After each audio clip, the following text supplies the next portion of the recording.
Hello students, myself Sanjeev, welcoming you on our YouTube channel Team JSVS Academy। तो part 1 हम इस topic का पहले डिस्कस कर चुके हैं। आज हम सेकंड पार्ट इस वीडियो में देखने वाले हैं। दो रूल हमने इस टॉपिक के ऊपर आपको पहले ही पढ़ा दिए। आज हम कुछ बचे हुए रूल्स जो है इस टॉपिक के हम देखने वाले हैं। तो टॉपिक क्या था हमारा, आपको बहुत अच्छे से पता होगा। रिमूव टू हम डिस्कस कर रहे थे, दो रूल हमने डिस्कस कर लिए। उम्मीद करता हूँ आपको दो रूल बहुत अच्छे से समझ आए होंगे। आइए रूल नंबर 3 देखते हैं क्या बताता है वो। जब आपका सेकंड सब्जेक्ट गिवन हो, यानी दूसरा सब्जेक्ट जब आपको दिया हो पहले से। अभी तक हमने देखा फर्स्ट सब्जेक्ट होता था, हम लिविंग बीइंग में उसे सेकंड सब्जेक्ट में कन्वर्ट करते थे। सेकंड रूल में देखा नॉन लिविंग बीइंग होता था, उसके लिए हम सेकंड सब्जेक्ट में इट या वन के साथ आगे बढ़ते थे।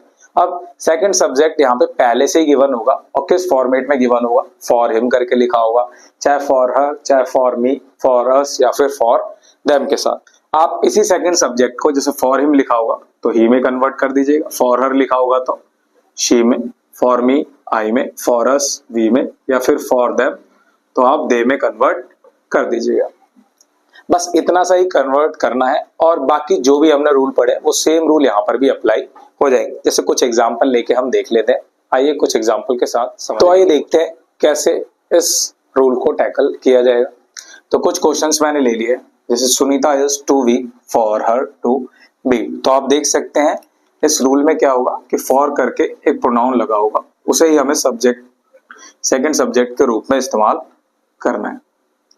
कैसे ट्रांसफॉर्म होगा, तो आप जैसे कर रहे थे वैसे ही करते चलिएगा। सुनीता इज, ये टू चेंज होता है किसमें, सो में, वीक। अब हमें पता है कि जब हम ये कर लेते हैं हमें चाहिए होता है इस टू को चेंज करना होता है किसमें, दैट। तो आप पहले से दैट में चेंज करेंगे, दैट के बाद आपको सब्जेक्ट की जरूरत होती है। अब आप फॉर हर को चेंज करेंगे किसमें, तो फॉर हर चेंज हो जाता है किसमें, शी। अगेन आप देखेंगे प्रेजेंट है या पास्ट, तो प्रेजेंट है तो हम लगाएंगे क्या, कैन नॉट, और जो भी बचा होगा वो लिख देंगे कैन नॉट बी। सेम ऐसे ये भी कर लेंगे आप, इट वाज, टू की जगह सो कोल्ड, और जैसे एडजेक्टिव आया दैट। अब दैट के बाद चाहिए आपको सब्जेक्ट, तो फॉर मी चेंज होगा किसमें, आई में। और आप देखेंगे प्रेजेंट या पास्ट, तो पास्ट है इसलिए क्या लगा देंगे, कुड नॉट। और उसके बाद जो भी बचा होगा तो ड्रिंक हमारा रह गया, तो ड्रिंक आप लास्ट में लिख देंगे। ये भी आप चेंज कर सकते हैं ऐसे, the weather is so hot. Adjective के बाद आपको दा लगाना है, ओ दैट लगाना है, और उसके बाद जो भी आपका सब्जेक्ट है आप उसे चेंज करिए। फॉर अस किस में चेंज होता है, तो फॉर अस चेंज होता है वी में। फिर प्रेजेंट या पास्ट देखेंगे तो प्रेजेंट है इसलिए क्या लगा देंगे, कैन नॉट, और उसके बाद जो भी बचा हुआ है वो आप लिख दीजिए। तो ये रूल नंबर 3 था, है ना। बहुत ही सिंपल सा रूल था, कोई बहुत हार्ड एंड टफ रूल नहीं था। आई होप आपको ये रूल समझ आया होगा। आइए देखते हैं अब rule number, let's see rule number 4 क्या बताता है हमें। तो जो 3 रूल आपने भी पढ़े, टू सो में चेंज होता है, छोटा वाला टू दैट में चेंज होता है, सारी चीजें भूल जाइए। भूलने का मतलब ये नहीं कि प्रॉपरली भूल जाइए, लेकिन इस रूल से पहले आप सब कुछ दिमाग से अपने निकाल दीजिए। आइए देखते हैं रूल नंबर 4 हमें क्या बताता है। आपको यहाँ क्या है रूल नंबर 4, जब सेंटेंस एडजेक्टिव पर आकर खत्म हो जाए। अभी तक हमने देखा था कि लास्ट में टू के साथ एक वर्ब होती थी, अब ऐसा कुछ नहीं होगा। सेंटेंस आपका एडजेक्टिव के ऊपर आकर क्या हो जाएगा, खत्म हो जाएगा। ऐसे में आप क्या करेंगे, एडजेक्टिव जो भी दिया हुआ है उसकी कंपैरेटिव फॉर्म लिखेंगे, यानी वो एडजेक्टिव चेंज करना है आपको कंपैरेटिव डिग्री में। अगर कंपैरेटिव डिग्री आप नहीं जानते हैं तो इसके रिगार्डिंग मैं वीडियो में पहले इस चैनल पे अपलोड कर चुका हूं, आप उस वीडियो को देख लीजिएगा। अब प्रेजेंट होगा तो आप सब्जेक्ट उसके बाद शुड भी यूज कर लेना। पास्ट है तो सब्जेक्ट उसके बाद शुड हैव बीन आप इस्तेमाल कर सकते हैं।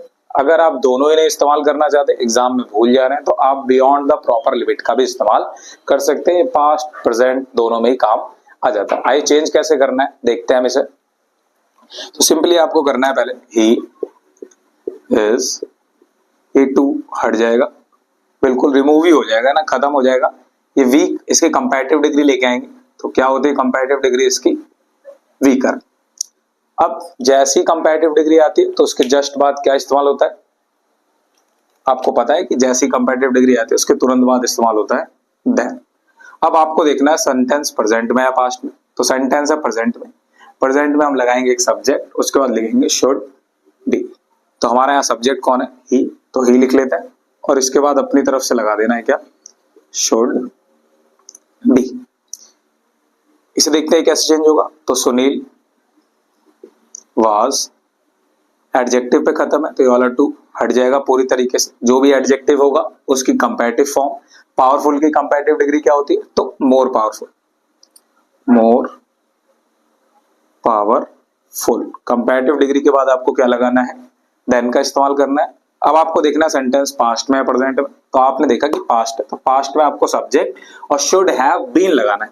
तो सब्जेक्ट हमारा सुनील, सुनील एक लड़का है तो हम इस्तेमाल कर सकते हैं क्या? ही, और उसके बाद लगाएंगे क्या? Should have been. लास्ट आप चेंज करके ट्राई करिए कि चेंज हो रहा है नहीं। वीडियो को पॉज करिए और ट्राई करिए। आई होप आपने ट्राई किया होगा। आइए देखते हैं कैसे ये बनेगा। इट इज, एडजेक्टिव पे खत्म तो टू प्रॉपर गायब हो जाएगा। हॉट की कंपैरेटिव डिग्री लगाएंगे जो क्या होती है? हॉटर, और अपनी तरफ से लिखेंगे देन।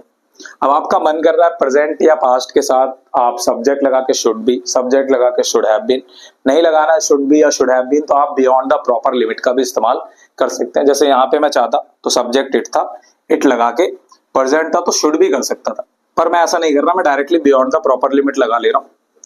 Beyond the proper